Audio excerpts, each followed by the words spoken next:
नमस्कार दोस्तों। टाटा एआई में एजेंट्स रिक्रूट करते वक्त दो पैरामीटर्स एप्लीकेबल होते हैं।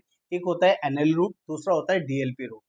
आप जितने भी एजेंट्स को रिक्रूट करते हैं उनसे पूछ सकते हैं, उनके प्रोफाइल को चेक कर सकते हैं, अंडरस्टैंड कर सकते हैं कि ये जो एजेंट है न्यू लाइफ एडवाइजर में इसको रिक्रूट करना है या डीएलपी के थ्रू रिक्रूट करना है। एनएलए में आपको पहले 6 महीने का उस एजेंट के लिए समय मिलेगा कि वो एजेंट अपनी प्रोग्रेशन ले पाए, अपने आप को प्रमोट करा पाए। एनएलए से एलपी बनने तक की जर्नी में उसको 6 महीने का समय मिलेगा। लेकिन जब आप डीएलपी किसी को रिक्रूट करते हैं तो डीएलपी के लिए आपको सिर्फ M0 और M1 का मौका मिलेगा, यानी कि 2 महीने का समय मिलेगा। उसको 2 महीने के अंदर 2 लाख का बिजनेस कराना ज़रूरी है।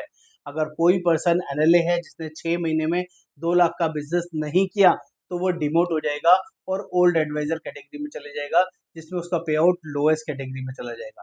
सिमिलरली अगर डीएलपी है M0 M1 में 2 लाख का बिजनेस नहीं किया तो वो भी डिमोट हो जाएगा और ओल्ड एडवाइजर कैटेगरी में चला जाएगा, जिससे कि उसको पे आउट कम आएगा। बात कर लेते हैं यहाँ पर एनएलए बनते हैं एंड न्यू लाइफ एडवाइजर बनते हैं तो आपको कितना कमीशन आएगा, ये पहला क्वेश्चन। नंबर 2, अगर आप डीएलपी रूट से आते हैं तब आपको कितना कमीशन आएगा, और नंबर 3, अगर आप डिमोट हो जाते हैं तब आपको कितना कमीशन आएगा।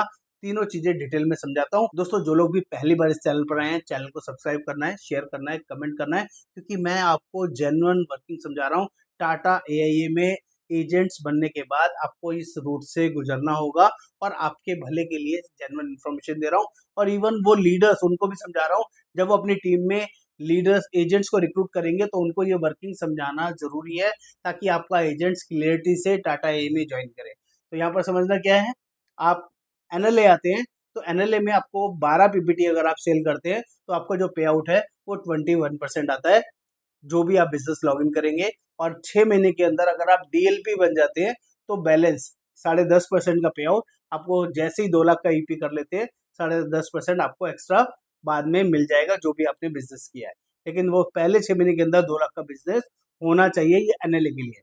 लेकिन अगर आप डीएलपी रूट से आते हो और पहले 2 महीने में बाय हुक बाय क्रोक आपको 2 लाख का बिजनेस करना ही है, तो जो भी आप 2 लाख का बिजनेस करेंगे उसपे 31.5% आपको कमीशन आएगा।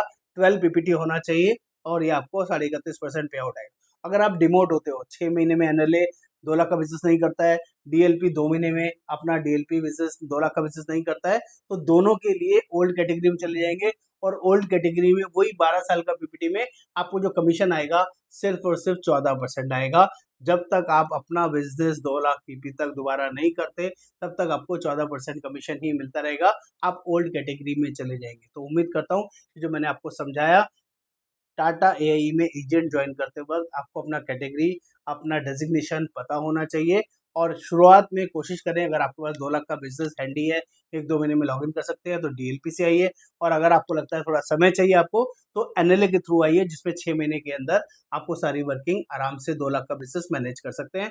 उम्मीद करता हूँ कंटेंट समझ में आया होगा। टाटा एआई में एजेंट्स बनने के लिए या लीडर बनने के लिए आप संपर्क कर सकते हैं। नमस्कार, आपका दोस्त योगेंद्र वर्मा।